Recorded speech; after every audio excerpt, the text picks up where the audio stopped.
Hello, and welcome to Creepy Raindrops. Before you drift off to sleep, let me tell you a story. A story that will help you relax and fall into a deep, peaceful slumber. Sit or lie down comfortably, and let the world around you slowly fade away. Tonight, I will take you on a journey through the woods, where the air is cool and the shadows of the trees stretch long. As you listen, let your mind relax, your body feel heavy, and all the noise in your head gradually fade away. Before we begin, I'd like to know, which city are you listening to this story from? And what time is it there? Close your eyes if you haven't already, and let this story guide you into a restful, deep sleep. The Rusted Key and the Locked Basement. It was late October 1987 when Alan Whitaker first laid eyes on the old Fairview Manor. The house sat on the outskirts of Bedford, Virginia, shrouded in thick mist that clung to the surrounding woods like a veil. Alan wasn't one to be easily spooked, but something about the house made him pause that day. Fairview Manor had been abandoned for decades, left to rot after the tragic disappearance of the previous owners in 1956. Locals had their theories. A botched robbery, a family dispute gone horribly wrong, even whispers of occult rituals. But none of that mattered to Alan. He wasn't a ghost hunter or a thrill seeker. He was a contractor, a man looking for a deal, and the house came cheap. The first time Alan walked through the creaking front door, it felt like stepping into another time. Dust covered every surface, cobwebs hung like curtains, and the air was damp, almost suffocating. Yet, the architecture was beautiful beneath the decay. Grand archways, intricate wood carvings, and a spiral staircase that twisted up into darkness. Alan imagined what it could become after a bit of restoration. By day, the house felt almost normal. The sun struggled to filter through the dirty windows, casting long beams of light that made the dust particles shimmer. But at night it was a different story. The first incident happened 3 days in.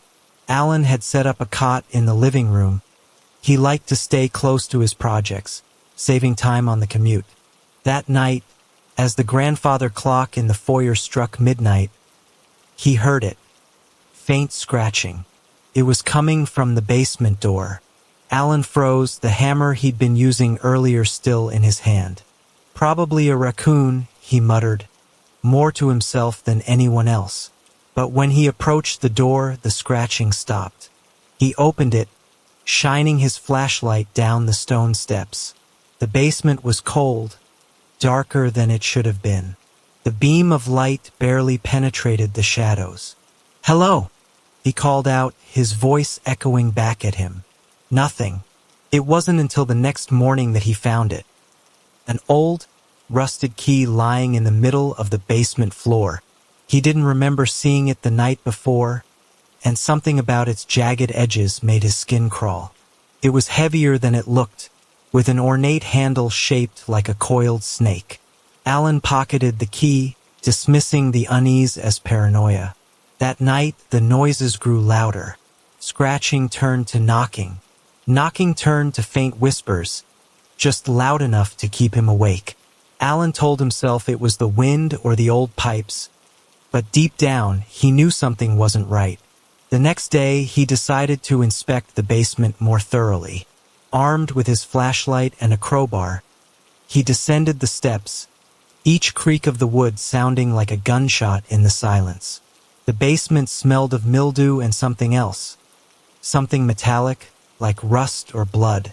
In the far corner, hidden beneath a pile of rotting wood, he found a door.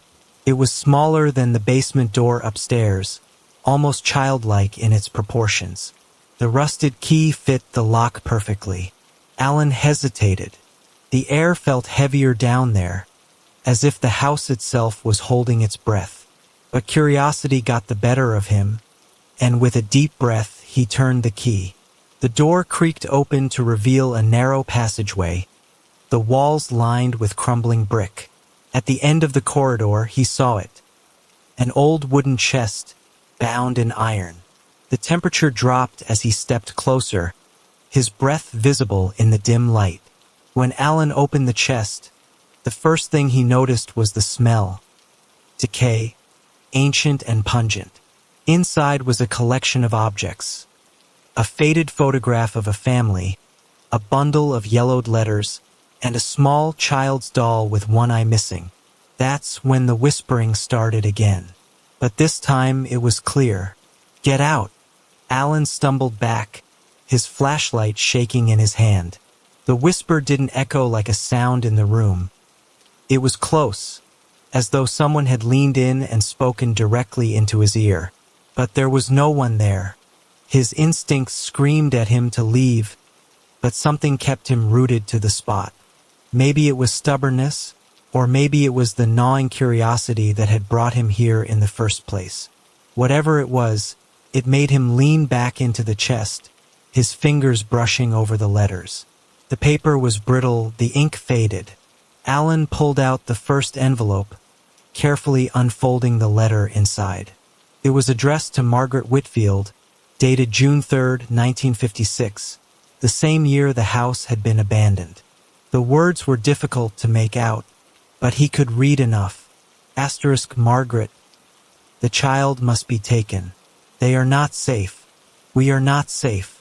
Do not open the door, no matter what you hear. Burn this house, for all our sakes. His heart pounded as he reread the letter. The child? What child? And why did it sound like someone had been trying to hide something? Something dangerous. Alan stood, his head spinning. He shoved the letter into his jacket pocket and turned to leave. But as he moved toward the stairs, the basement door at the top slammed shut with a deafening bang. "Damn it," Alan hissed, rushing up the steps. He grabbed the knob, twisting it furiously, but it wouldn't budge. He kicked the door, shouting, "Hey, is anyone there?" No answer, just the whispering. It grew louder now, swirling around him like a windstorm. The words were indistinct, overlapping, but he could feel the anger in them. Then came the scratching again. Only this time it wasn't behind the door. It was behind him. Slowly, Alan turned. His flashlight flickered, casting uneven light over the stone walls. There was nothing there, at least not at first. And then he saw it, a figure emerging from the shadows. It was faint, almost translucent, but its outline was unmistakable. A child no older than 6, with hollow eyes and its head tilted at an unnatural angle.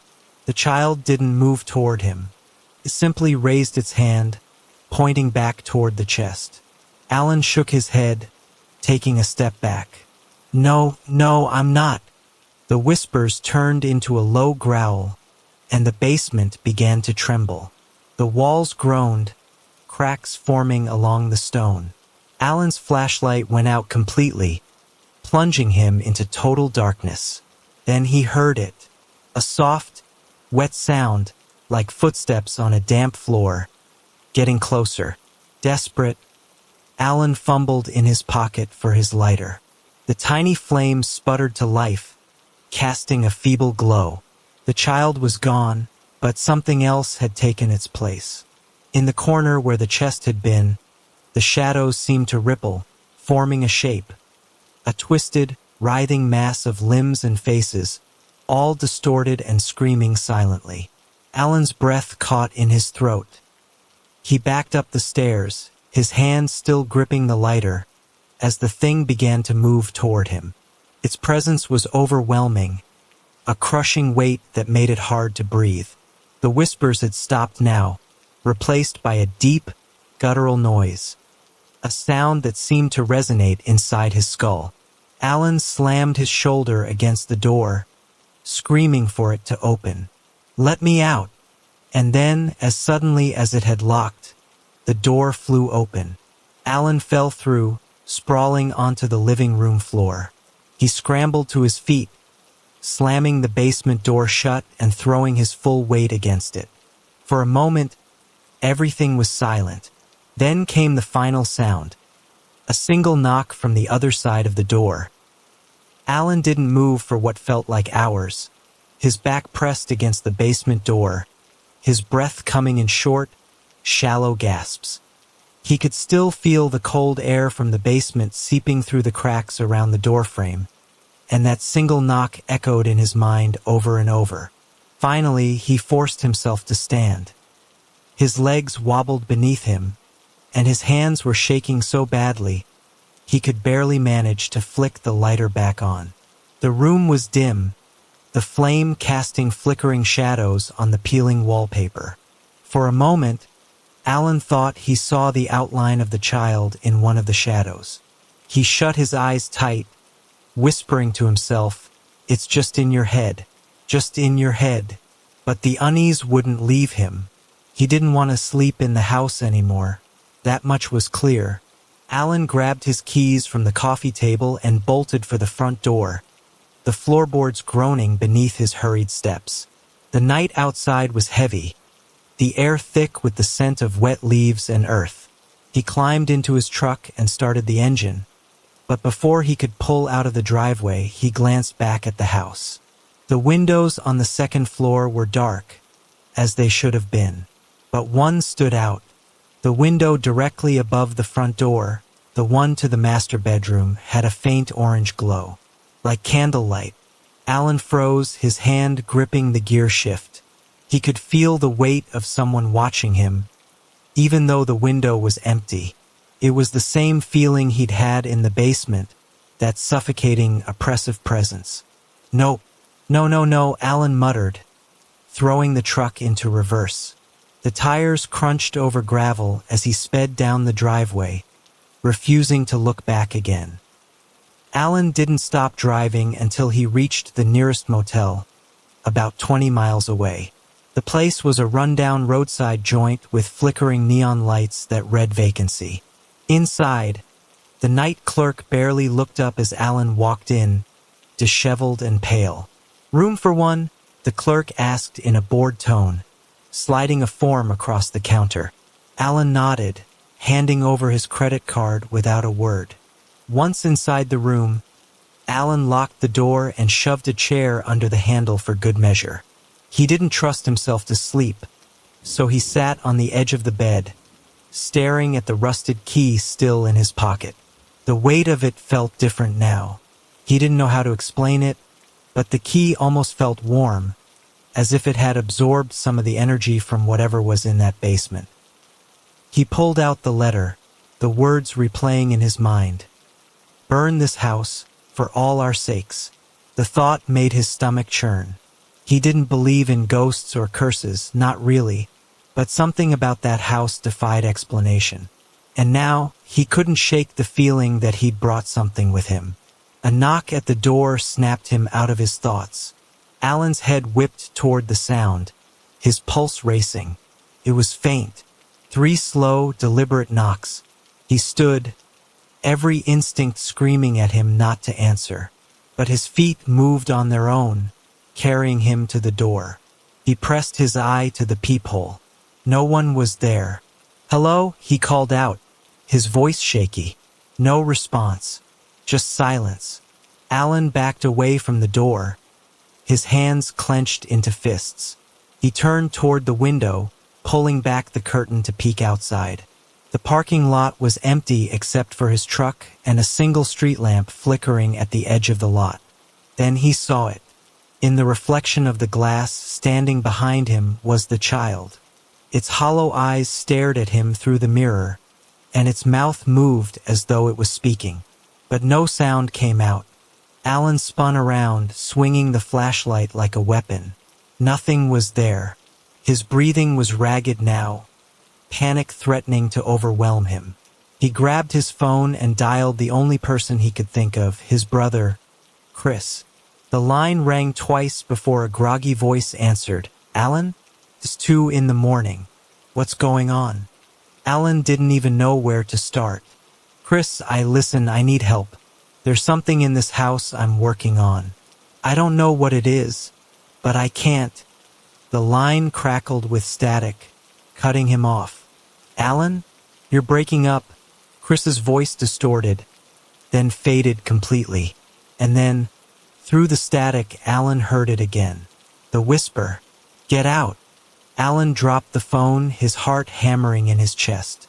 The whisper hadn't come from the receiver, it had come from the room. The motel room felt smaller now, the walls closing in around him. The air grew cold, and a faint, metallic smell began to fill his nose. He grabbed his flashlight and swung it around, the beam bouncing off the peeling wallpaper and the cracked mirror above the dresser. "Who's there?" he shouted, his voice trembling. No answer. But then he heard it again, the faint, wet sound of footsteps, just like in the basement. This time they were moving toward him from the bathroom. The door was ajar, the shadows inside thick and impenetrable. The sound stopped just as Alan's flashlight landed on the gap. For a long moment, nothing happened. Then the door creaked open, inch by inch, as if something was pushing it from the other side. Alan stepped back, his breathing shallow. "I don't know what you are," he said, his voice cracking, "but you're not welcome here. Do you hear me?" The door opened fully now, revealing the dark bathroom. His flashlight's beam swept across the empty sink, the cracked tiles, and the shower curtain that hung limp and moldy over the tub. And then he saw it. On the mirror above the sink, words were scratched into the glass, as if carved by jagged fingernails. "It's yours now." Alan felt his stomach drop. What does that mean?" he whispered, his voice barely audible. As if in answer, the rusted key in his pocket grew warmer. He pulled it out, staring at it as it pulsed faintly in his hand. It was no longer just warm, it was hot, like a burning ember. Alan dropped it with a yelp, watching as it clattered to the floor. The whispers returned, louder now, overlapping voices that filled the room with an unbearable noise. He stumbled backward, his foot catching on the edge of the bed. He fell hard, hitting the back of his head on the nightstand. The room spun, his vision blurring, but through the haze, he saw something emerge from the bathroom. It was the child again, but this time it was different. Its features were distorted, its hollow eyes filled with an unnatural glow. It stood at the edge of the bed, its head tilted as it reached out a small skeletal hand. "Take it back," it said, its voice raspy and layered, as though multiple voices were speaking at once. "Take it back to where it belongs." Alan scrambled to his feet, shaking his head. "I don't know what you want," he shouted. "I don't know what I've done." The child's hand dropped, and its face twisted into something that no longer resembled a child at all. Its jaw stretched unnaturally wide, a gaping black void where its mouth should have been. The motel room lights flickered, and the walls seemed to shudder. The whispers turned into an unbearable roar, and Alan's vision dimmed as the darkness closed in around him. The last thing he saw before everything went black was the rusted key, glowing faintly on the floor, and the words on the mirror flashing in his mind. "It's yours now." Alan woke up to the sound of birds chirping. Sunlight streamed through the thin curtains of the motel room, and everything looked normal. The rusted key was gone. So were the scratches on the mirror. For a moment, he thought he had dreamed it all. But when he reached into his jacket pocket, his fingers brushed against something cold and brittle. He pulled out the yellowed letter, the one from the chest in the basement. The ink had changed. Where once it had been faded and hard to read, the words were now bold and fresh, as if someone had just written them. Asterisk, you cannot escape it. Return to the house, asterisk.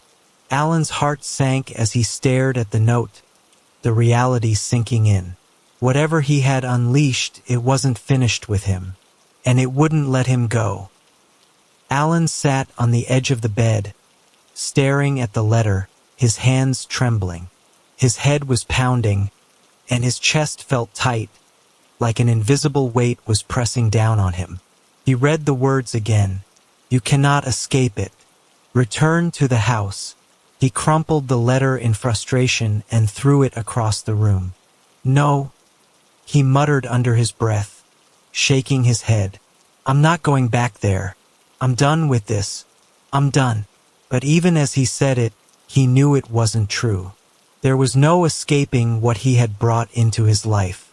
Something from that house had attached itself to him, followed him, and now it was playing games. Alan's thoughts were interrupted by a sharp knock at the door. He froze, his heart racing. It was broad daylight, and he could hear people moving around outside. Normal sounds, cars passing, birds chirping. But after everything he'd experienced, even the simplest noise sent chills down his spine. "Who is it?" he called, his voice unsteady. No answer. Another knock, harder this time. Alan stood slowly, grabbing the flashlight from the nightstand. He approached the door cautiously, his pulse thundering in his ears. He peeked through the peephole. It was a man, tall, broad-shouldered, wearing a faded denim jacket and a baseball cap. He looked normal enough, but Alan wasn't in the mood to trust anyone. "Who are you?" Alan asked through the door. The man hesitated, then said, "You don't know me, but I know about the house." Alan's breath caught. He unlocked the door but kept the chain on, cracking it open just enough to see the man's face more clearly. His eyes were sharp, his expression serious. "What do you mean, you know about the house?" Alan demanded. The man leaned closer, his voice low. "Name's Hank. My brother used to work on that place years ago. Same thing happened to him. The key, the whispers, everything. I figured someone else would come across it eventually." Alan opened the door fully, his grip on the flashlight tightening. "What happened to your brother?" Hank's expression darkened. "He didn't make it." Alan felt his stomach drop. "What do you mean?" "He died." Hank nodded. "The house doesn't just let go. Whatever's down there in that basement, it's been there for decades. My brother tried to ignore it, tried to leave. But it followed him, same as it's following you now." Alan slumped against the doorframe, his mind racing. "What am I supposed to do?" Hank stepped inside, closing the door behind him. "You can't run from it. You have to go back. And this time you have to finish it." "Finish what?" Alan snapped, his frustration boiling over. "I don't even know what's happening.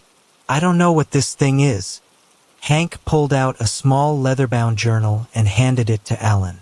The cover was worn, the pages yellowed. "This belonged to my brother," he said.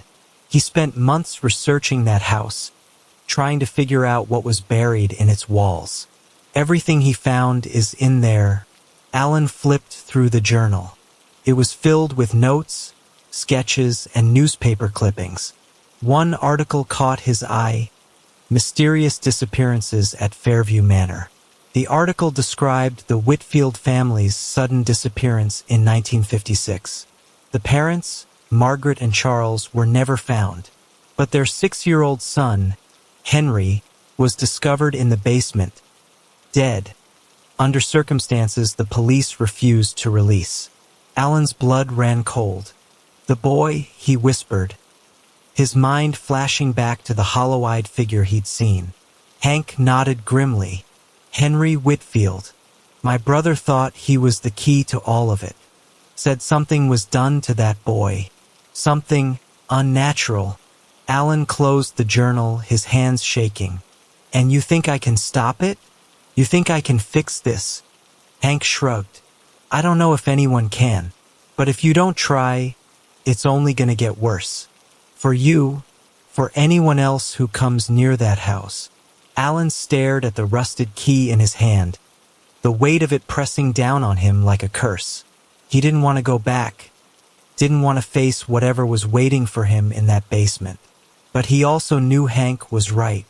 The house wouldn't let him go. "Fine," Alan said finally, his voice barely above a whisper. "I'll go back. But I'm not doing it alone." Hank gave a slight nod. "I wouldn't let you." As the sun began to set, the two men stood at the edge of the driveway, staring up at Fairview Manor. The house loomed in the fading light, its windows dark and empty, like watching eyes. Alan gripped the journal tightly, his pulse racing. "What's the plan?" he asked, trying to steady his voice. Hank pulled a shotgun from the back of his truck and handed Alan a flashlight. "The plan," he said, cocking the gun, "is to survive long enough to figure out what it wants."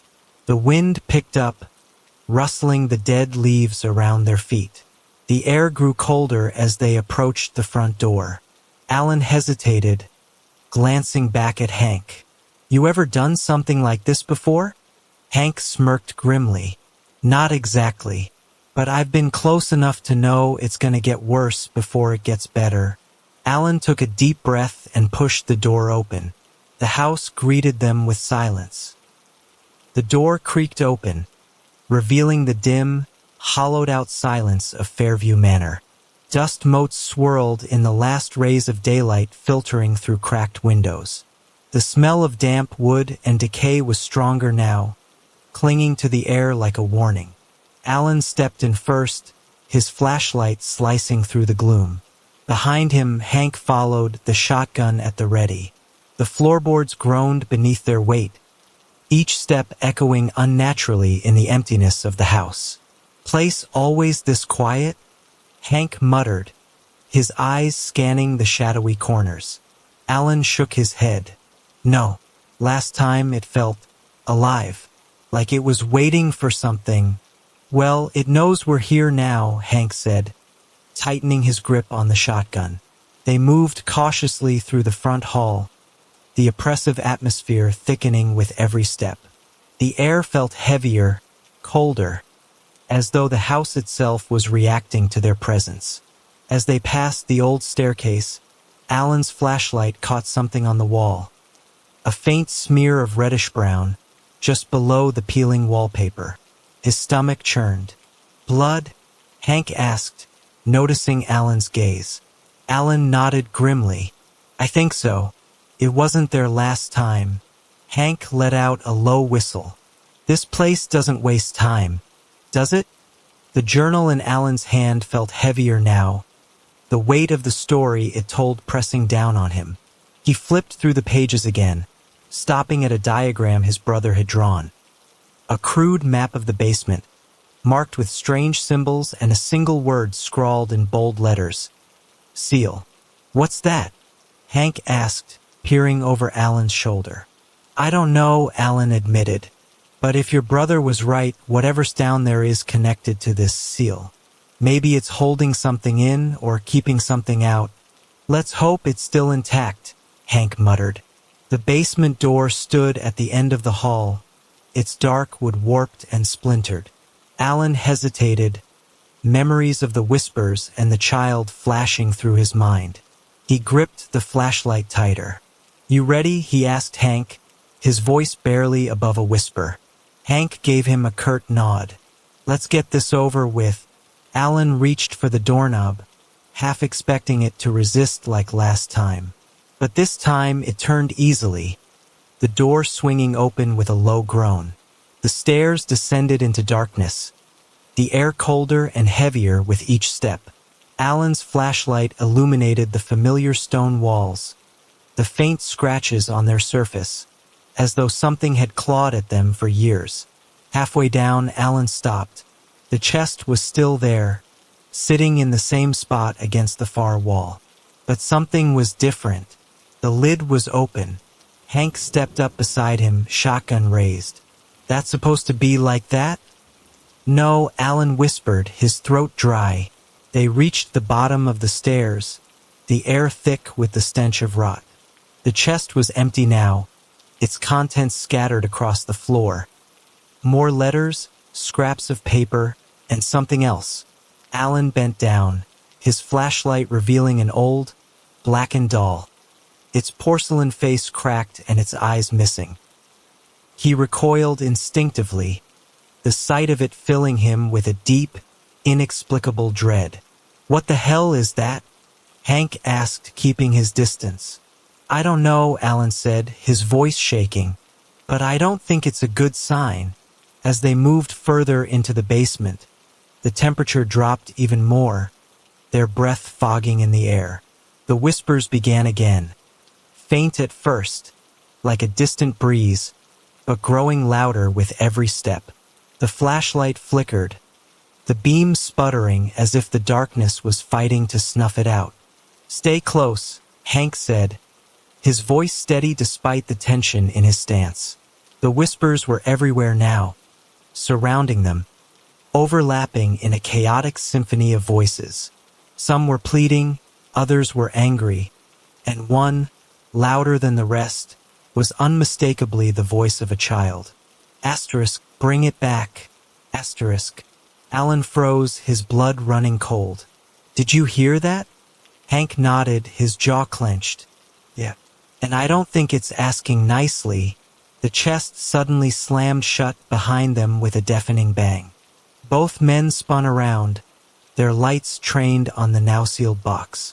The ground beneath them began to tremble, a low rumble that grew into a violent shaking. Cracks spread across the stone floor, and from the largest crack came a sound. A deep, guttural growl that didn't belong in any human throat.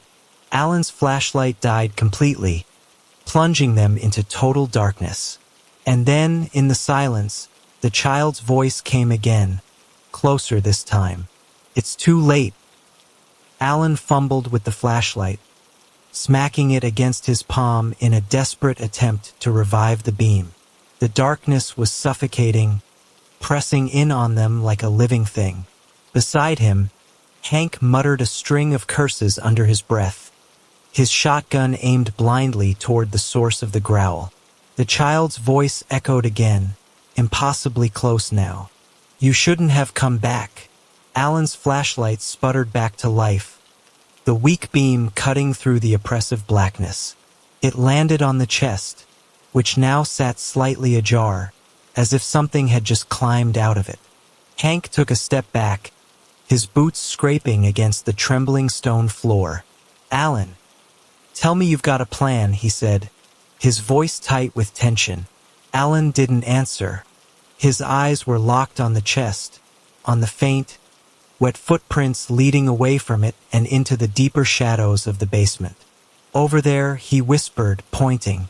The two men followed the trail, the whispers growing louder and more frantic with each step.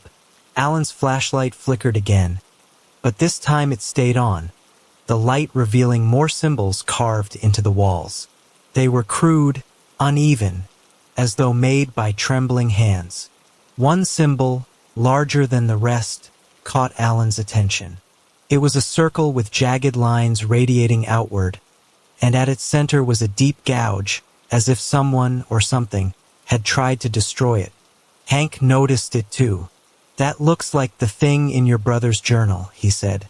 Alan flipped through the pages quickly, stopping at a sketch of the same symbol. Next to it, written in shaky handwriting, were the words, "The seal is broken." The growling returned, louder this time, vibrating through the walls. Alan turned toward the sound, his flashlight landing on the far corner of the basement. There, in the shadows, stood the child. But it wasn't a child anymore. Its form was twisted, grotesque, the features barely resembling the boy Alan had seen before. Its hollow eyes glowed faintly, and its mouth stretched unnaturally wide, revealing rows of jagged, blackened teeth. Hank raised his shotgun, but before he could fire, the creature let out a piercing scream that shook the very foundations of the house. The flashlight went out again, plunging them into darkness. "Move!" Hank shouted, grabbing Alan by the arm and pulling him toward the stairs. But the stairs were no longer there. Alan stumbled, his hands searching for the wooden steps, only to find cold, unyielding stone. The basement had changed, the walls closing in around them like a maze. "It's the house," Alan said, his voice trembling. "It's not going to let us leave." Hank pumped the shotgun, the sound echoing in the darkness. "Then we fight." A deep, guttural laugh filled the air, followed by the child's voice, distorted and layered with something ancient and malevolent. Asterisk, you can't fight it. You belong to us now. Asterisk. Alan clutched the journal to his chest, his mind racing. The seal, the broken seal. It had to mean something. Something in this basement had been kept locked away, and now it was free. He flipped to another page in the journal, his flashlight flickering back on just long enough to illuminate a set of instructions scrawled in his brother's handwriting.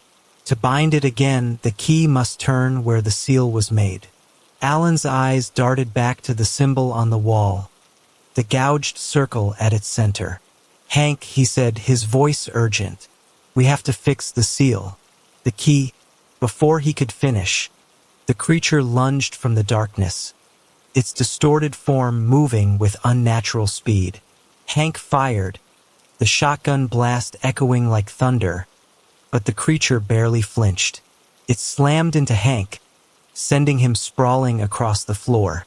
The shotgun skidded out of reach, and Hank groaned, clutching his side. Alan, do it now, Hank shouted. Alan didn't hesitate. He ran to the symbol, pulling the rusted key from his pocket. The whispers were deafening now, overlapping voices screaming and pleading, drowning out his thoughts. He reached the wall, his hands shaking as he placed the key against the gouged circle.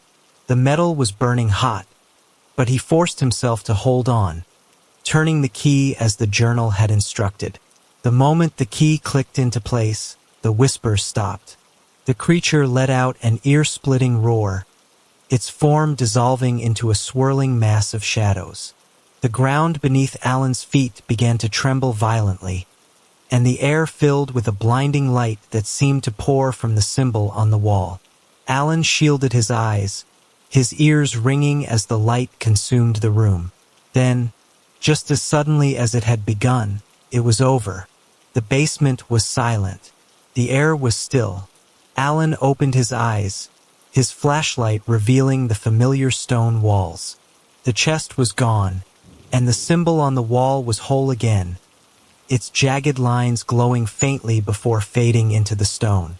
Hank groaned from the floor, sitting up slowly. What the hell just happened? I think, Alan said, his voice shaking, I think we sealed it again. But as he looked around the empty basement, a lingering unease settled over him. The house was quiet, yes, too quiet. Alan couldn't shake the feeling that whatever they had locked away wasn't gone. It was waiting. Alan and Hank sat on the cold stone floor of the basement, catching their breath. The oppressive weight that had filled the room moments ago seemed to have lifted, leaving behind an eerie stillness. Hank pressed a hand to his ribs, wincing as he leaned against the wall. If that's your idea of sealing something, I don't want to know what happens if it gets loose again. Alan didn't respond. He stared at the faint outline of the glowing seal on the wall, his mind racing. The house might have been silent now, but it didn't feel over. The shadows still felt watchful. I don't think it's gone, Alan said finally, breaking the silence. Hank gave him a sharp look. What are you talking about? You turned the key, locked it up. We're still alive, aren't we? For now, Alan replied, his voice low. But this house, it doesn't just let go. The key, the seal, it's part of something bigger. My brother's journal. Before Alan could finish, the faint sound of footsteps echoed from upstairs. Both men froze. The sound was deliberate, slow, and impossibly heavy for a single person. It moved across the creaking floorboards above them, pausing at intervals, as though something or someone was searching for them. Hank grabbed the shotgun, his face pale but determined. You've got to be kidding me, he muttered, climbing unsteadily to his feet. Alan swallowed hard, his grip tightening on the flashlight.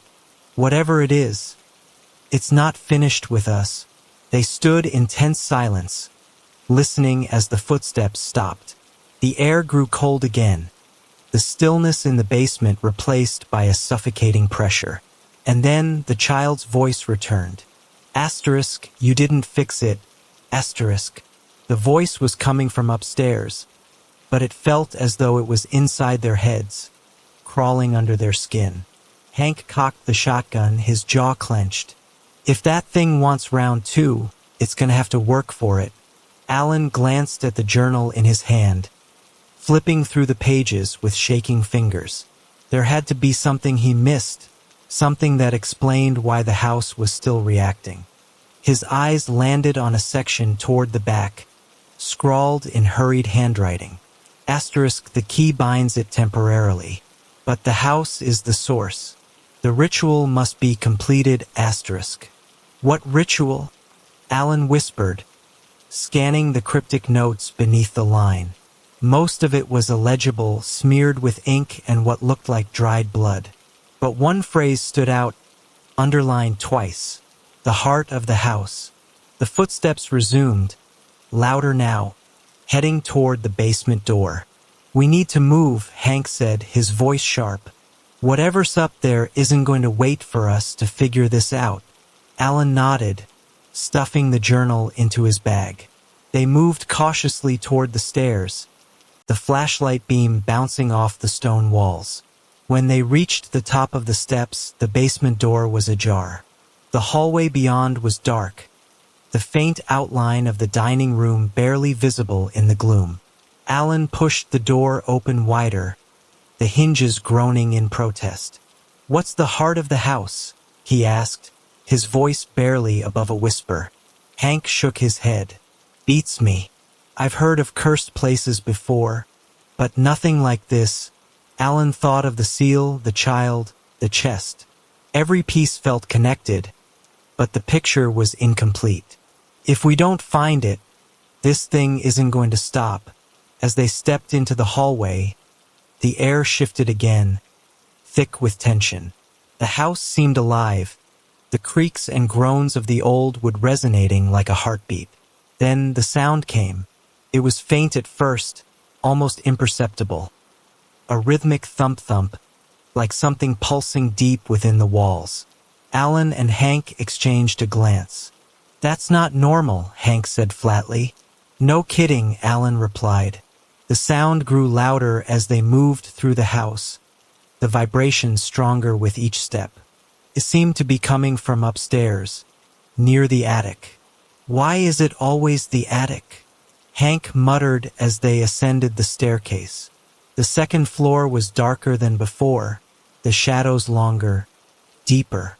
The faint heartbeat-like noise seemed to echo from every direction, pulling them toward the narrow door at the end of the hall, the entrance to the attic. Alan hesitated at the base of the attic stairs, gripping the rusted key in his pocket. He could feel its heat again, pulsing in time with the thumping sound. "This is it," he said, his voice barely audible. Hank gestured for him to go first. "After you, hero."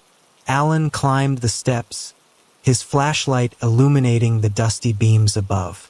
The attic was cluttered with old furniture, trunks, and broken mirrors, all coated in a thick layer of dust. But at the center of the room, something stood out. A large, circular sigil was etched into the wooden floor, glowing faintly with the same eerie light as the seal in the basement. At its center was an altar-like structure, made of rotting wood and bones. Alan felt his stomach turn.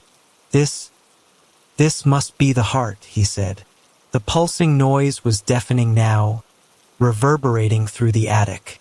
The air was icy cold, and the oppressive presence from the basement had returned, stronger than ever.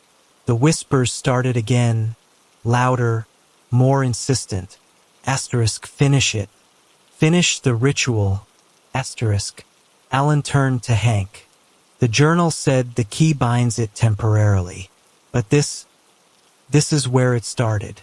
If we destroy it, big if, Hank said, raising the shotgun. "Let's hope you're right." Before they could act, the shadows in the attic began to shift, coalescing into the twisted form of the child once more. Its glowing eyes locked onto them, and its voice came, layered with malice. "You don't belong here. This house is ours. The creature lunged, the attic erupting into chaos. The creature lunged at Alan with unnatural speed, its malformed limbs stretching and contorting as it moved. Alan barely had time to dive out of the way, landing hard against a broken chest of drawers. Hank fired the shotgun, the deafening blast filling the attic. The creature recoiled, its form flickering like a distorted shadow in the beam of Alan's flashlight. But the shot didn't stop it. Instead, the creature turned its hollow, glowing eyes toward Hank, a guttural growl rumbling from deep within its twisted chest. "Reload!" Alan shouted, scrambling to his feet. Hank backed toward the altar, fumbling with another shell. "This thing's not going down easy." Alan's eyes darted to the glowing sigil on the floor, the faint hum of its energy pulsing in time with the heartbeat-like thudding in the walls. The rusted key in his pocket grew hotter, almost burning against his skin. "It's the sigil," Alan yelled. "That's the heart of the house. We have to destroy it." The creature lunged again, this time aiming for Hank. He fired another shot, the blast forcing the entity to falter for a moment. But it recovered almost instantly, its grotesque form closing the distance. "Go!" Hank shouted, his voice strained as he dodged another swipe of the creature's claws. "I'll hold it off." Alan hesitated, torn between helping Hank and finishing what they'd started. The key in his pocket seemed to pulse with its own urgency, urging him toward the sigil. He bolted toward the center of the room, pulling the rusted key from his pocket. The air around the sigil was thick and cold, the whispers growing louder as he approached. The altar was covered in symbols, some matching the seal from the basement. At its center sat an object that made Alan's stomach churn. A small, blackened heart, pulsating faintly as though still alive. The heart of the house. Alan didn't need the journal to tell him what he had to do. He raised the key, aiming for the pulsating heart. Behind him, Hank shouted, "Hurry up!" Alan hesitated for a split second. The whispers rose to a deafening crescendo, overlapping in a chaotic symphony of anger and fear. Don't touch it. Leave it alone." The child's voice cut through the noise, desperate now. "If you destroy it, you'll never leave. You'll be trapped here, like the rest of us." Alan froze, his mind racing. Was the voice lying, or was there truth in its warning? Before he could decide, the creature lunged again, this time slamming Hank into the far wall. The shotgun clattered to the floor as Hank crumpled, groaning in pain. Alan's hesitation vanished. With a surge of determination, he drove the rusted key into the blackened heart. The moment the key pierced it, the attic exploded with light. The sigil on the floor blazed brightly, the lines of its symbols twisting and writhing as though alive. The creature let out a horrifying scream, its form disintegrating into swirling shadows that were pulled toward the glowing sigil. The house shook violently, the walls groaning and splintering as if it were collapsing in on itself. Alan stumbled backward, shielding his eyes from the blinding light. The whispers turned into anguished cries, then faded entirely, leaving a deafening silence. When Alan opened his eyes, the sigil was gone.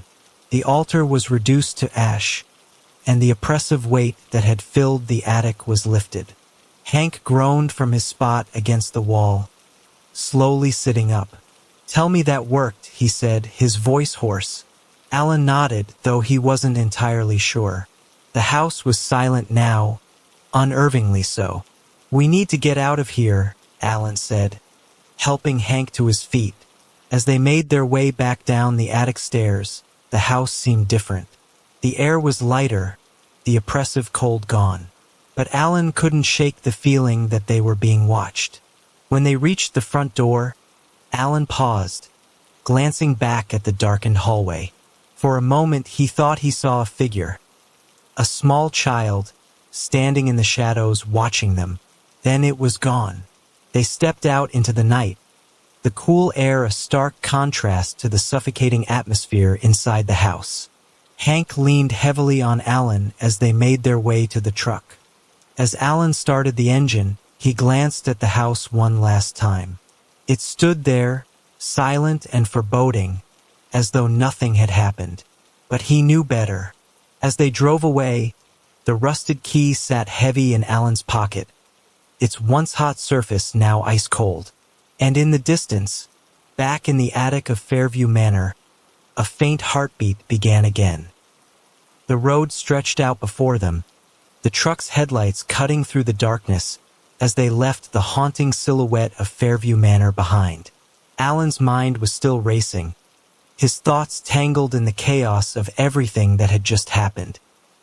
He kept glancing in the rearview mirror, as if half expecting to see the house looming up behind them, its windows dark and empty but somehow watching.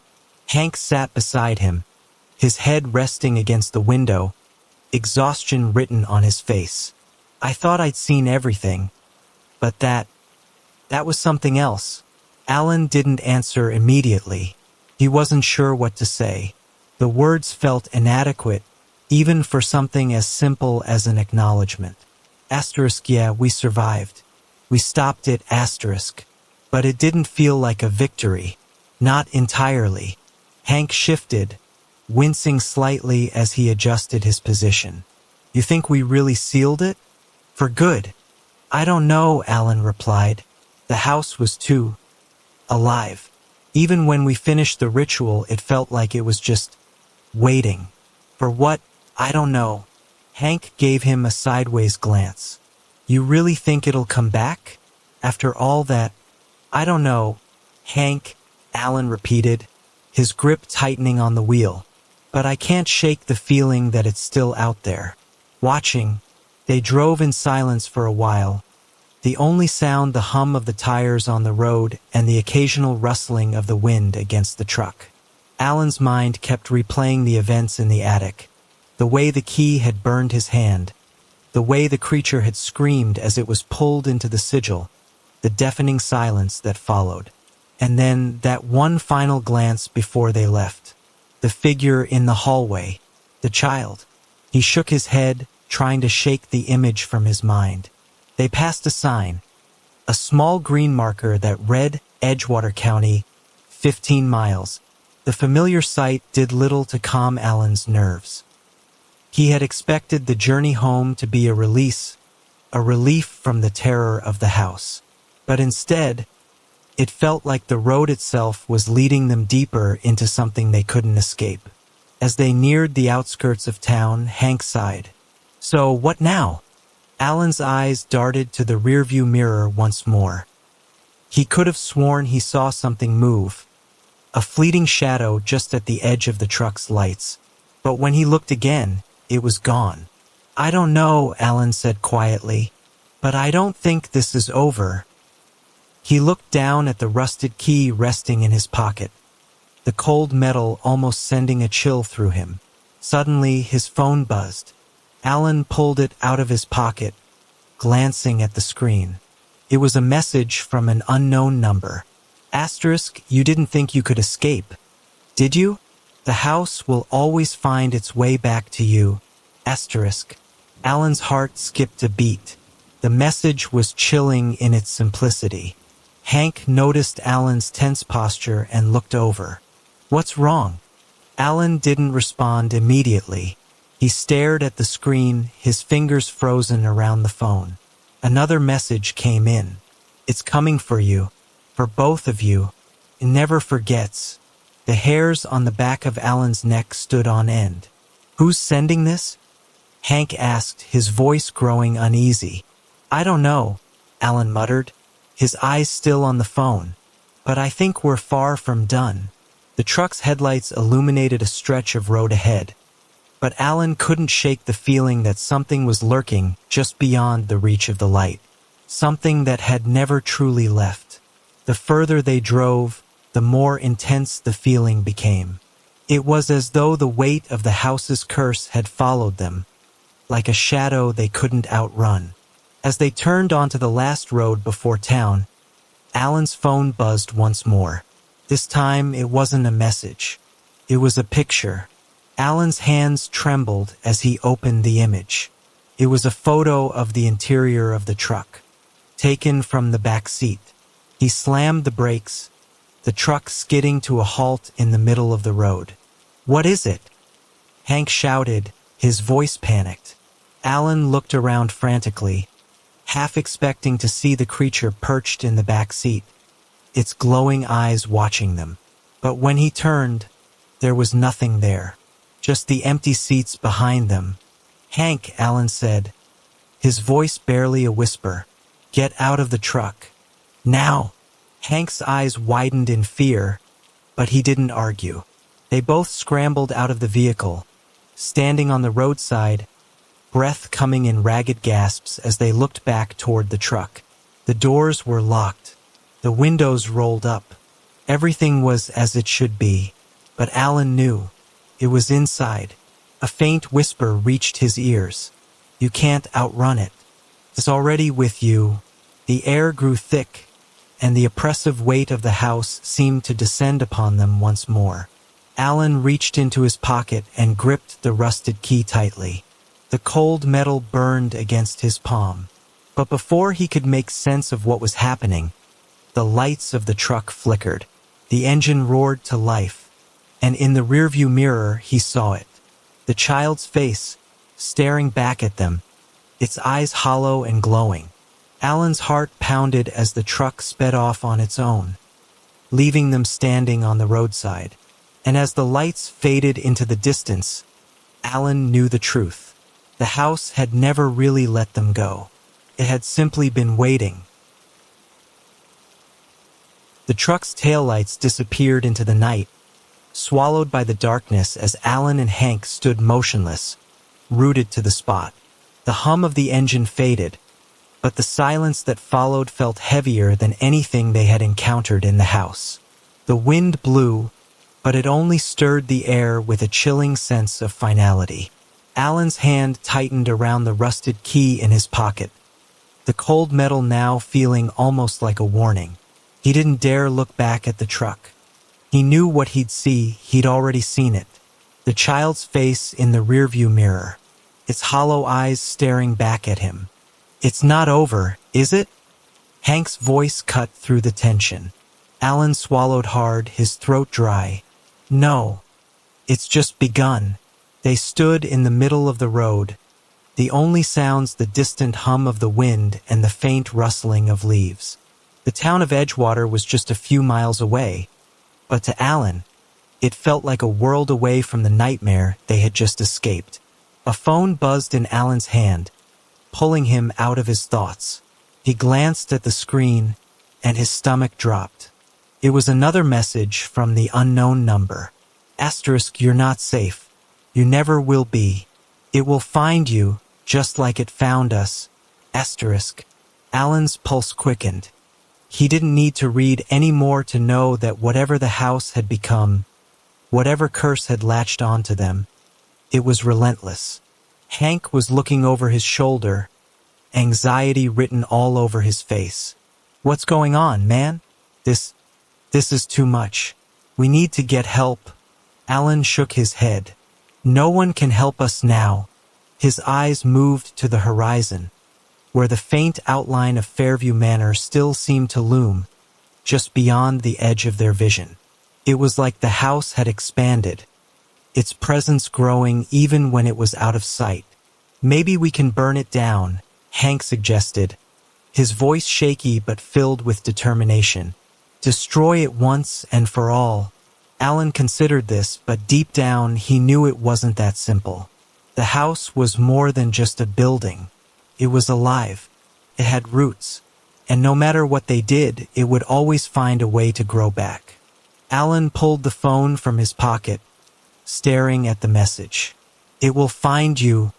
It was already there, already with them. The question was how, and for how long? Just then, the truck's headlights flared back to life in the distance, casting long shadows across the road. The truck was coming back, moving on its own, racing toward them with terrifying speed. Before Alan could react, the truck came to a screeching halt right in front of them. The engine cut out abruptly. Hank jumped back, his hands instinctively reaching for the shotgun in his coat. Alan didn't move. His eyes locked on the truck, a deep, gnawing dread crawling up his spine. The doors opened. There was no one inside. The air turned colder. The shadows around them seemed to stretch, thickening with a presence that wasn't just physical.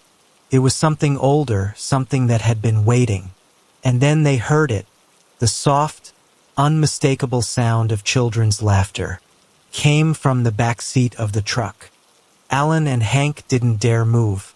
The laughter echoed, low and unnerving, like it had no source, coming from everywhere and nowhere. "It never ends," the voice whispered. But this time it was the child's voice, slow and distorted, as if it had taken on a life of its own. "You're part of it now." Hank turned to Alan, his face pale. "What is that? What the hell is happening?" Alan swallowed, his eyes wide with realization. "It's not the house anymore. It's the thing inside it. It's using the house to pull us in. And now it has us. It's bound to us." As the laughter grew louder, the back seat of the truck began to shift. The shadows pooled together, forming into a shape. Alan's breath caught in his throat. A small figure, no taller than a child, appeared in the back seat. Its body seemed to shimmer and warp in the moonlight, but Alan could see the unmistakable glow of its eyes, those hollow, glowing eyes. It stepped forward. Slowly, deliberately, Hank backed away, the shotgun trembling in his hands. "We have to get out of here." But Alan couldn't move. He could barely breathe, his mind reeling with what he had seen. This wasn't just the house anymore. This was something beyond comprehension, a force that had used the house as a doorway, and now it was using them. The figure in the truck shifted, and its form seemed to stretch, its limbs growing longer and more unnatural. Alan felt the key in his pocket burn again, but this time it wasn't just heat. It was a pull, a magnetic force that was urging him toward the truck, toward the creature. The child's voice, now distorted and impossibly deep, echoed in the night. "You can't escape. It's inside you just as it was inside us. Forever." With a final, agonizing screech, the truck's engine roared back to life. But this time, the vehicle wasn't moving forward. It lurched backward, dragging Alan and Hank toward it. The road beneath their feet seemed to buckle, pulling them closer to the truck, to the creature that was waiting for them. Hank screamed, but Alan couldn't hear him. The pull of the creature was too strong, too consuming. It was as though the very earth itself had become part of its trap, pulling them into an inescapable web. And in that moment, Alan knew they had never been meant to leave. They had never truly escaped the house. It had always been waiting for them, patiently, relentlessly. As they were drawn into the shadows of the truck, the child's laughter echoed once more, as if it had been waiting for this moment all along. The moment the truck's headlights flickered on, the world around them distorted. The road seemed to stretch endlessly, the pavement now a thick, black expanse, as though the night itself had absorbed every trace of light. Alan's breath came in shallow gasps, his heartbeat pounding in his chest like a drumbeat urging him to run. But the pull of the truck, the presence of whatever was inside, was too strong. Hank tried to resist, gripping the gravel beneath his feet, but the ground was no longer solid. It gave way with every step they took, as though the earth itself had become part of the trap. The creature's laugh, deep and resonant, filled the air like the sound of 1,000 whispers, all layered on top of each other. It was everywhere. It was inside their heads. "Alan!" Hank cried out, his voice breaking. "We need to fight this. We can't just give in." His words were lost in the howling wind, drowned by the laughter that grew louder and louder until it was deafening. Alan wanted to scream. He wanted to fight back, to break free from whatever force had ensnared them. But the rusted key, burning in his pocket, was all that his mind could focus on. It had brought them here. It had opened the door to this nightmare, and now it seemed to be pulling them toward their inevitable end. But it wasn't just the truck. It wasn't just the creature. It was the house itself. The house had never been confined to one place. It had always existed, sprawling across time and space, reaching into the hearts and minds of those it touched. It had infected them the moment they stepped foot inside Fairview Manor. And now it had them, both of them. "Let go," Alan whispered, the words escaping him before he could stop them. "There's nothing we can do." He was numb now, his arms heavy, his mind clouded with the sense that he had failed. Failed to understand, failed to stop it. Suddenly, the earth beneath them cracked open, and Alan stumbled, falling to his knees. Hank grabbed him, pulling him back up, but the ground continued to twist and warp around them. The truck, which had been motionless moments ago, now revved its engine, jerking forward as if alive, the tires squealing against the blackened road. But the figure inside the truck, the twisted, childlike form, didn't move. It just watched them, its glowing eyes locked onto theirs, an ancient hunger emanating from its gaze. "Alan, what is it?" Hank gasped, his voice breaking with terror. "What is that thing?" Alan couldn't answer. His mind had shut down, unable to comprehend the reality of what they were facing. Every instinct told him to run, but there was nowhere to run. The creature was everywhere. The road was a trap. Fairview Manor was a memory now, but the presence of whatever had been born from it, whatever had claimed the souls of those who had stepped too close, was still here, still pulling at them. As the truck revved again, Alan felt the key in his pocket burning hotter, its presence a sharp pain against his skin. The key was no longer just an object. It had become part of the curse, part of the thing that had bound them to this world, this place.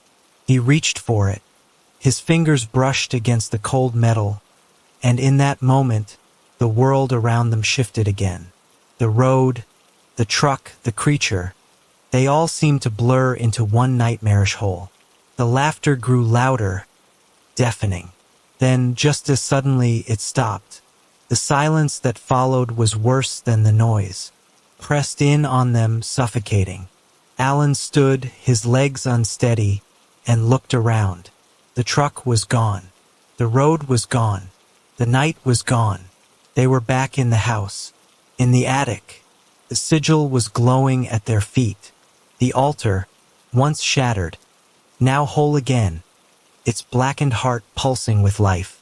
"No," Alan whispered, his voice trembling. "No, no, no." Hank's hand gripped his arm, panic rising in his chest. "We didn't leave. We never left." The whispers returned, soft at first, but then growing, building into a crescendo. "Welcome back. You're home." Alan turned toward Hank, his eyes wide. It's never over. The house is alive." The floor beneath them groaned, as though the very foundation of Fairview Manor was breathing, living. And then, from the shadows, a figure stepped forward. A small child, no taller than 4 feet, its glowing eyes fixed on Alan and Hank. It was the same child from before, the one in the back of the truck. But now it was here in front of them, and its face was not just that of a child. It was all of them. Every person who had ever stepped into the house, every soul that had been consumed by its hunger. The figure spoke, its voice a distorted echo of everything Alan had heard in the house. "You never leave. We are always here. You will always be here." Alan fell to his knees, the key burning against his skin. His hands trembled as he gripped it tighter, but it was no use. The house had taken them. They were part of it now. And somewhere, deep in the shadows, the thing that had once been a child whispered, "You're home. Forever." The house groaned again, its timbers creaking as if it were shifting, adjusting, expanding. Alan could feel it in his bones, an unnatural vibration, like the walls themselves were alive, breathing in time with his own frantic heartbeat. His breath was shallow, panic clawing at his throat, but he couldn't look away from the child, or what had once been a child. Hank, trembling, took a step back. What is it? What are we supposed to do?" Alan opened his mouth, but no words came out. He couldn't even form a coherent thought. His mind was swimming, drowning in the weight of it all. The house, the key, the creature, the child, the whispering, ever-present whispers that twisted everything around them. But one thing was clear: the house hadn't finished with them. It had merely paused, waiting, watching, and now it had dragged them back. The childlike figure tilted its head, its glowing eyes flickering like cold fire. "Do you think it's over?" the creature crooned. "You can't escape. You're mine." Alan stumbled to his feet, the weight of the key heavy in his hand. You're lying. This is all a nightmare. But before he could finish, the ground beneath them cracked, the sharp sound of stones splintering filling the air. The walls trembled, and the air grew thick with the sense of wrongness. Everything felt wrong, out of place. And then they saw it. A dark shape moved within the shadows of the attic. A shape far larger than anything they'd seen before. A shape that made the entire room seem smaller, suffocating. It was the thing that had lived within the house, the thing that had used the child as a vessel. Its form was a blur, shifting in and out of existence, a monstrous blend of human and shadow, its limbs long and contorted, its eyes burning with ancient hatred. The creature laughed. Alan felt a chill crawl up his spine, and his mind screamed at him to run, to escape, but there was nowhere to go. The door to the attic was sealed, and the very walls were closing in. The creature was everywhere, consuming the very air they breathed. Hank shouted, "We need to fight. We need to," but his words were cut off by the laughter that shook the house to its core. Alan took a deep breath, a thought sparking through the fog of fear in his mind. The key. He had to use it. It had to be the key. Maybe the only way to destroy this thing, to stop it from consuming them entirely, was to use the very object that had brought them here.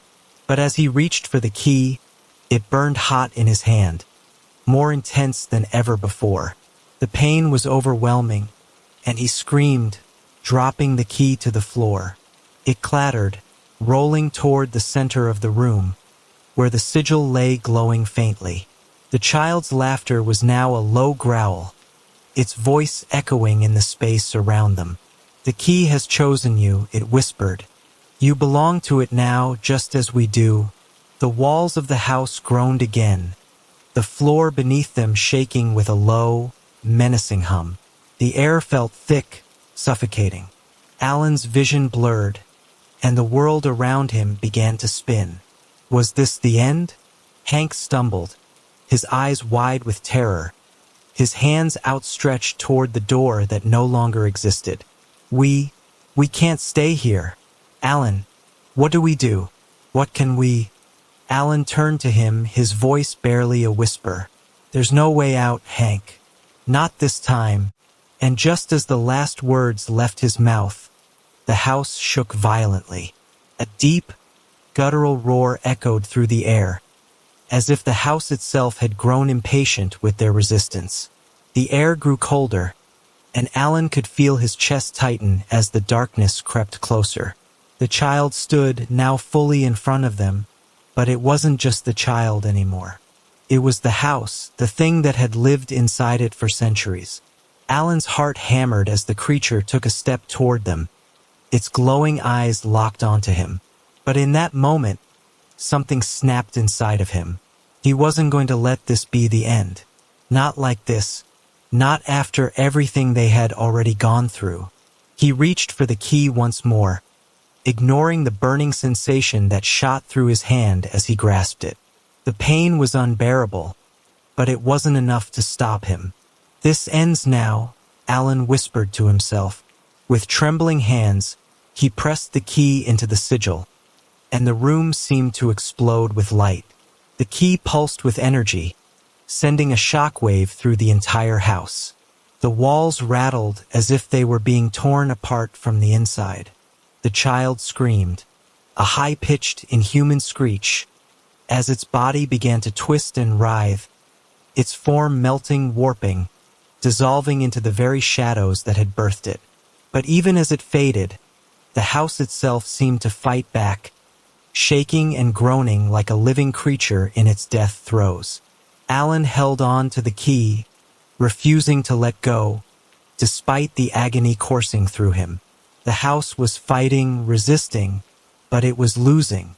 The very foundation of Fairview Manor cracked beneath them, the stone walls crumbling, the floors splintering apart.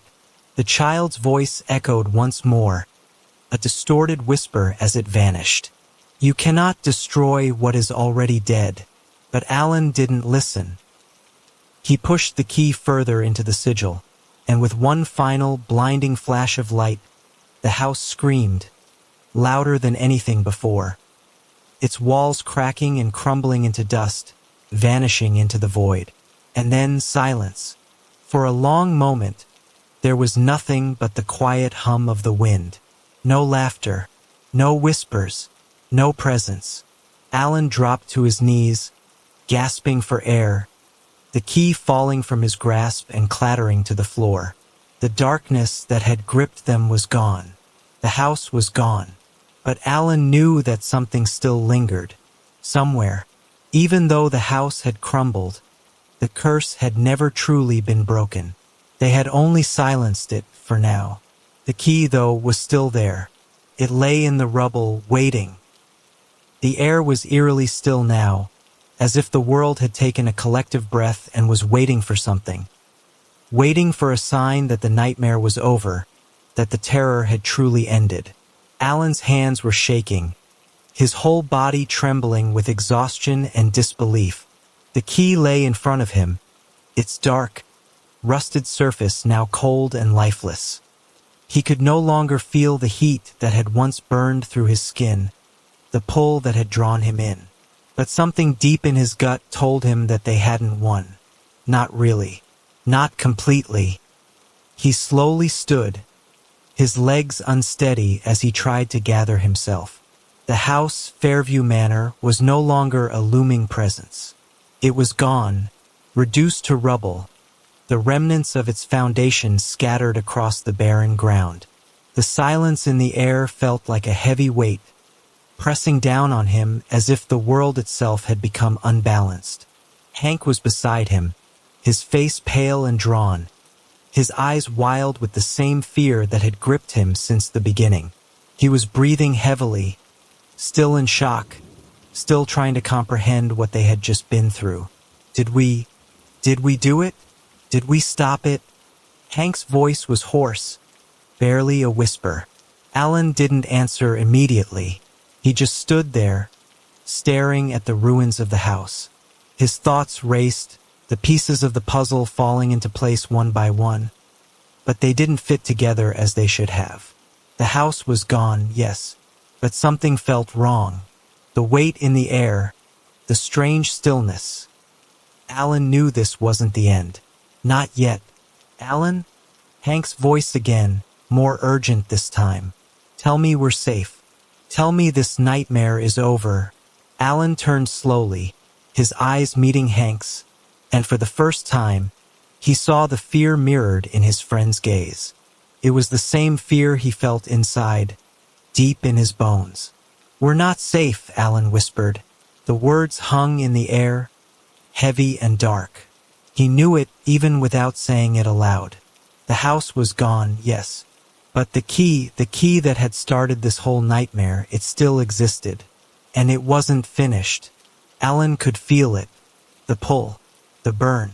He could feel the key's power inside him like a whisper in the back of his mind, urging him to take it, to use it, to return, to open the door again. You cannot destroy what is already dead. The words echoed in his mind, and Alan's heart sank. The creature, the child, it wasn't gone. It had only been driven back for now, hidden, waiting for the right moment. And the key was the doorway, the portal. It wasn't just a key to the house. It was a key to something darker, something far more ancient. Alan, Hank's voice was shaking now, panic creeping back into it. What are you talking about? What are you saying? Alan didn't know how to explain it. He didn't know how to tell Hank that they hadn't just been fighting a house or a creature. They had been fighting something much older, something that had never truly died. And no matter how much they tried to destroy it, no matter how much they thought they had escaped, it would always come back. It would always find a way to pull them back into its depths. The ground beneath them shifted suddenly, as if the earth itself had absorbed the house's death. And in doing so, it had awoken something else. Alan's heart skipped a beat as he heard the faintest of noises. A whisper. You can't escape. Alan's eyes widened, and Hank's expression mirrored his own terror. No! Alan shouted, his voice breaking. It's coming back. It's not over. Before he could move, the ground cracked again, deeper this time. The soil shifted violently, and Alan stumbled backward, his hands reaching out for anything to steady himself. The air grew colder, the wind picking up again as if the house had never really left. The trees in the distance began to sway, though there was no breeze. And then, from the depths of the earth, something began to rise. It was slow at first, just a shift, a tremor. But soon, the earth gave way in large, jagged cracks, and from the darkness below, something massive began to pull itself upward. Alan couldn't tear his eyes away from the growing shape. It was an arm, long and twisted, reaching up through the earth as if the ground itself had been nothing more than a temporary barrier. Run! Hank screamed, but Alan couldn't move.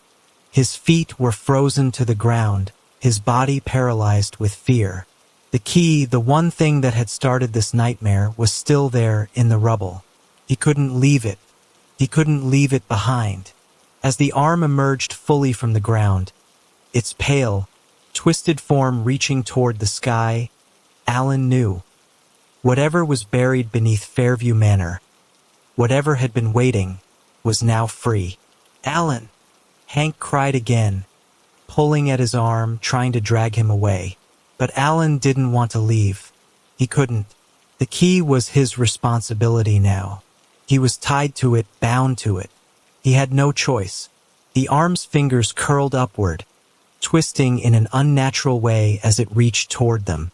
Alan turned back toward the ruins, toward the sigil, the altar that had once been the center of the house's power. The key burned in his pocket once again, the heat unbearable.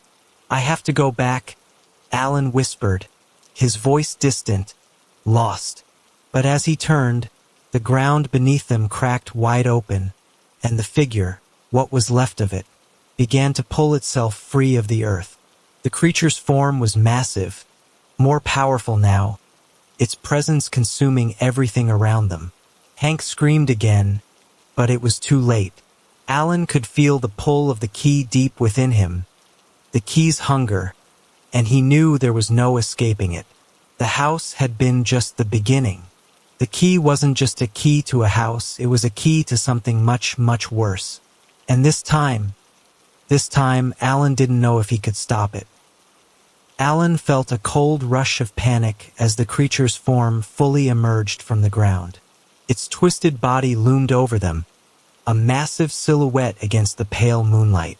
The earth had split open as if to free something ancient and malevolent, something that had been buried for centuries. Its eyes, if they could even be called eyes, glowed with a sickly yellow light, like the last remnants of a dying star. The air around them grew heavy, suffocating. "Alan!" Hank shouted, his voice hoarse with fear, but Alan couldn't bring himself to look away from the creature. It was all-consuming, and the pull of the key inside his pocket was undeniable. He could feel it, burning against his skin, pulling him back toward the ruins, toward the sigil. "This is my fault," Alan whispered, more to himself than to Hank. I brought this here. I opened the door." "No, Alan," Hank said, shaking him by the shoulders. "We didn't. This wasn't." But the creature was getting closer, its long, twisted limbs dragging across the ground with a sickening scraping sound. The earth beneath them quivered as if it, too, was alive, trembling with the weight of what had been unleashed. Alan could feel the ground shifting beneath his feet. "We're not safe," Alan muttered, his mind racing. "We're never safe." The creature's low growl rumbled through the air, reverberating in Alan's chest like a distant earthquake. It was hungry, and it was coming for them. The whispers had returned, louder now, swirling around Alan's mind like a chorus of tortured souls. The thing inside the earth had always been there, waiting, and now it had been freed. Alan's breath quickened. His mind spun. His thoughts fractured as the reality of their situation hit him. He had no choice. He had to face it, to end it once and for all. "I need the key," he said, his voice hollow. He turned to Hank, whose eyes were wide with terror. "You want to go back?" Hank asked, his voice shaking. "Back into that place? Into the house?" "I have no choice," Alan said quietly. He knew it now. The key wasn't just an object. It was a force, something tied to the very essence of Fairview Manor. The creature wasn't just a manifestation of evil. It was a part of the house, a part of the curse that had never really been broken.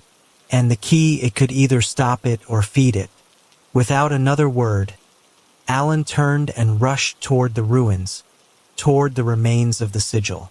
His legs moved on their own, driven by the burning desire to make things right, to undo the horror that he had unleashed. But as he neared the spot where the altar had once stood, the ground trembled violently beneath him. The air grew colder, and the creature's presence grew stronger. It was closing in. "Hank, come on," Alan shouted, but Hank was frozen, his eyes wide with terror as he looked at the monstrous form that was now mere feet away. "No!" Hank cried out, shaking his head. "Alan, it's too late. We can't stop it. It's too powerful. You can't go back." But Alan didn't listen. He couldn't. The sigil was still there, faintly glowing, and the key was calling to him. He had to finish this. He had to find a way to end it. As Alan reached for the key, it burned hot in his palm, and a searing pain shot through him. His hand trembled, but he forced himself to hold on, ignoring the agony that coursed through his veins. The key was pulsing with an unnatural energy, and the sigil in front of him flared to life, glowing brighter, stronger. The creature howled, its shriek sending a jolt of fear through Alan's spine. But he didn't flinch.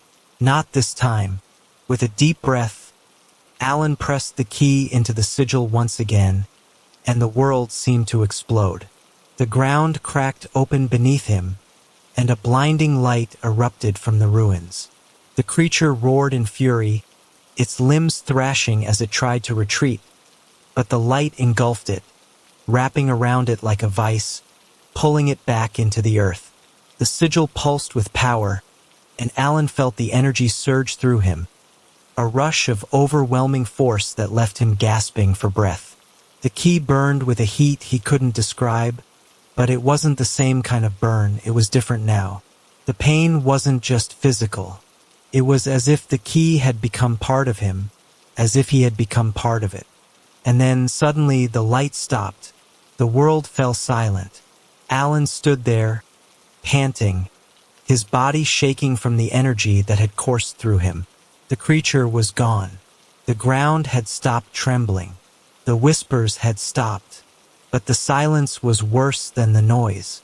Alan looked around, his mind trying to comprehend what had just happened. He felt empty, hollow, as if the very essence of the world had shifted and left him behind. The sigil was gone now, the ruins of the house nothing more than broken stone and earth. But the feeling of the key, that burning pull, was still there, deep inside him. He had done something, yes, but at what cost? "Hank?" Alan called out, his voice hoarse. "Hank, where are you?" There was no response. Alan turned around, his heart pounding in his chest. He searched frantically, his eyes scanning the desolate landscape for his friend. But Hank was nowhere to be seen. The fear that had gnawed at him from the very beginning suddenly became real. Hank was gone. The key still burned in Alan's pocket. And the whispers began again. Faint at first, like a murmur in the back of his mind, but growing louder, more insistent. He wasn't alone. Not anymore. The key had bound them all to something far worse than the house. Something far older. The creature hadn't been defeated. It had only been delayed. And now it was coming for Alan. Alan stood frozen, the weight of the key pressing against him, its pull stronger than ever. The whispers in his mind were growing louder, a chorus of voices that seemed to come from every corner of the earth, every corner of his thoughts. He could feel the darkness closing in, creeping toward him. And then his heart sank. Hank was gone. He was gone. The creature's presence was still there, lurking in the darkness, its eyes burning with an unholy rage. It hadn't been vanquished. It had simply been given time to slither back into the shadows, biding its time, waiting for the next moment to strike. Alan had thought he could break the curse, but he had only delayed it. The key, still clutched tightly in his hand, seemed to pulse with a mind of its own. The power inside it was not something Alan could control. It had its own will, and that will was now driving him forward, into the depths of something he could never escape. Suddenly, a cold breeze swept through the air, and the ground beneath him trembled once again. The earth cracked open just as it had before. The creature's form began to rise from the darkness, its twisted limbs reaching for Alan. It was coming for him. It wasn't going to wait any longer. "Not again," Alan whispered, his voice trembling. He wanted to run. He wanted to escape, but there was nowhere left to go. The creature had already found him. The house had already found him. With trembling hands, Alan raised the key, holding it out in front of him. The key burned hot once more, its energy surging through him like a tidal wave. It was a power he couldn't understand, a power that had consumed him, that had consumed everyone before him. And now it was consuming him too. The creature's eyes locked onto Alan's, and in that moment, he realized the truth. There was no escape. The key had bound them all to it. The house, the curse, the creature, they were all part of the same thing, a thing that could never be destroyed. It was ancient, unyielding, and it would never let them go. Alan's vision blurred as the darkness closed in, and the key slipped from his hand, falling to the ground with a final, resounding thud. The creature reached out, its shadowy form engulfing him in an instant, and then silence. Thank you for joining me on this terrifying journey through Fairview Manor. If you enjoyed the story, make sure to subscribe for more chilling tales like this one. Your support means the world, and I can't wait to share more with you. Until next time, stay safe and remember, some doors are better left unopened.